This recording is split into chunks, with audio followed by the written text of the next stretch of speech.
Hello guys, welcome to my video. Magdekoron og sandwich. Og diri mag-prepare ko og tortilla. Kana tortilla butangan din na siya rosemary mayonnaise. Ay katag na siya. Tapos katag-katag na siya. Depende na nimo kung sa kadaghanon. Pero ako agamay ra kay kuan ra man siya. Kuganahan kayo anong mayonnaise na siya. Palihog ko og subscribe, like sa kuang video o pagbili mo din ha o bakas. Kung sa ika-comment ninyo sa kuang gi-prepare karong adlaw. Ayan. Tapos iputang na nato ang di pa man na ang cheese. Ako lang i-prepare ang cheese para ready na. Kaya nagluto ko dito o chicken tender. Pwede ra sa siya pirituhon, pwede ra sa dog. Na siya. Pwede ra sa dog air fryer. Dayon patungan dayon ang cheese. Inanara na siya ka-simple guys. Pwede na mo dinner, snacks, or lunch. Dayon, ibutang na nato sa sandwich maker.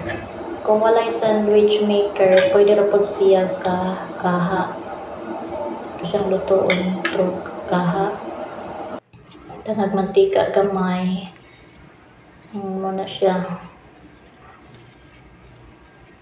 Kuda na siyang di-arrange para nindot ang iyang labas. Dayon,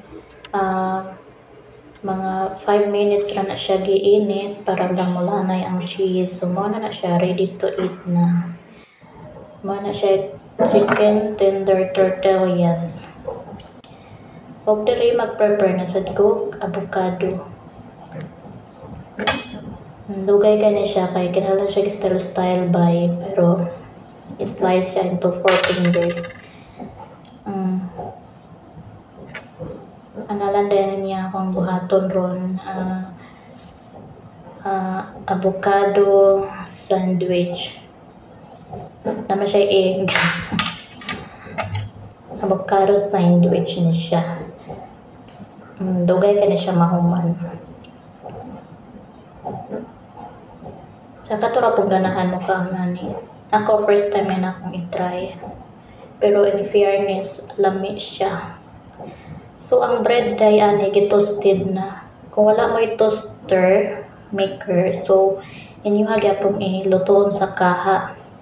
Butangan og mantika gamay kaayo. Lutoon ang bread, sliced bread sa kaha. Back to back. Tapos pwede na to siya ibutang ana.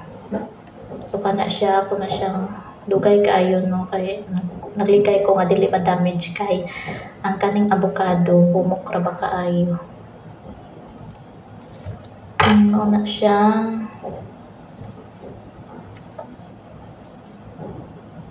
Nahinay na cut.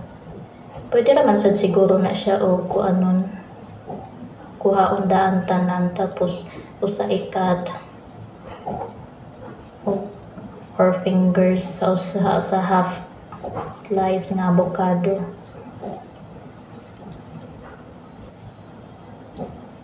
Na siya. Akong kamera dili kayo siya mga klaro ang ako murag akong kamot may naklaro kay tungod wala pa ko phone stand. San asara na ako gipabarog akong kamera. Na siya. Ato i-arrange para nindot po tan-awon.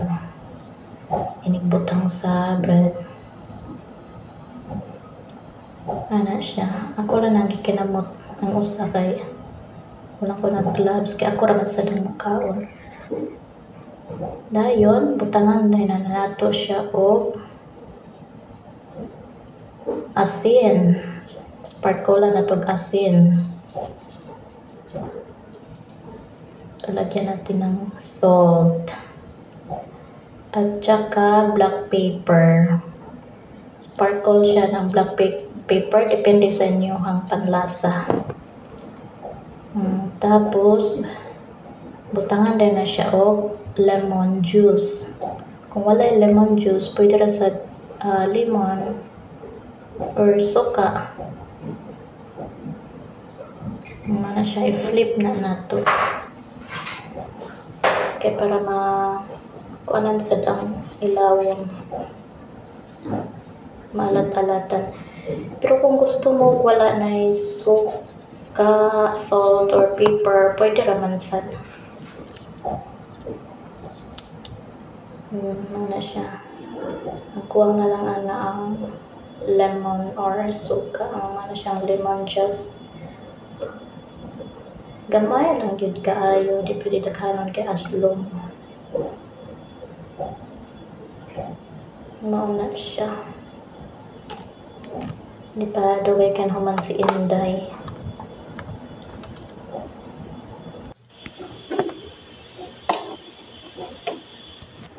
Tapos, mapagluto na ko. Katos siya, bali, sit aside lang to. Pero magluto na sad ko sa itlog na itoppings. Ang itlog mo na siya. Sa ni-side up siya, ang gibuak. Dapat medium heat lang para di siya mapagod. Kuha din na ako mga egg white. Pero gusto mo scrambled egg, pwede rasad. Or omelette egg, inyong ipatong, pwede rasad. Gingana na siya pag style. Ang hasol kaayo kay arang ka OE. Arang ka OE akong itlog.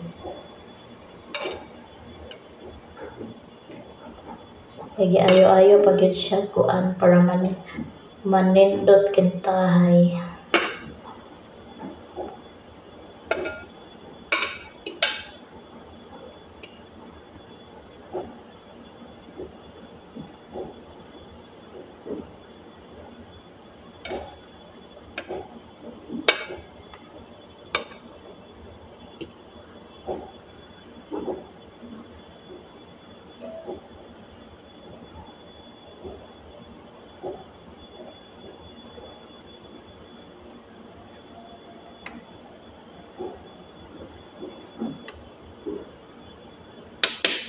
So muna siya, ready na naibutang dito. Dapat ang itlog half cook ra.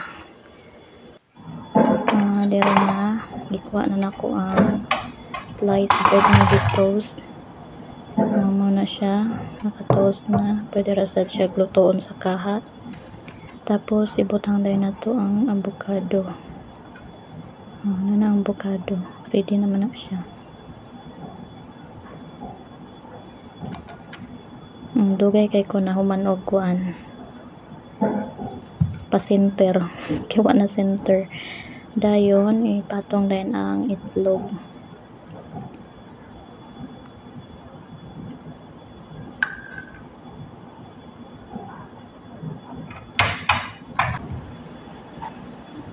Dapat inigpatong sa itlog center pod siya dito sa bread.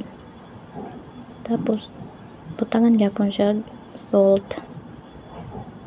Lagyan pa rin ng salt at saka black pepper. Ayan, black pepper yan. Lagyan pa rin ng black pepper. Wala na yung lemon juice or suka. Wala na. Ano na siya.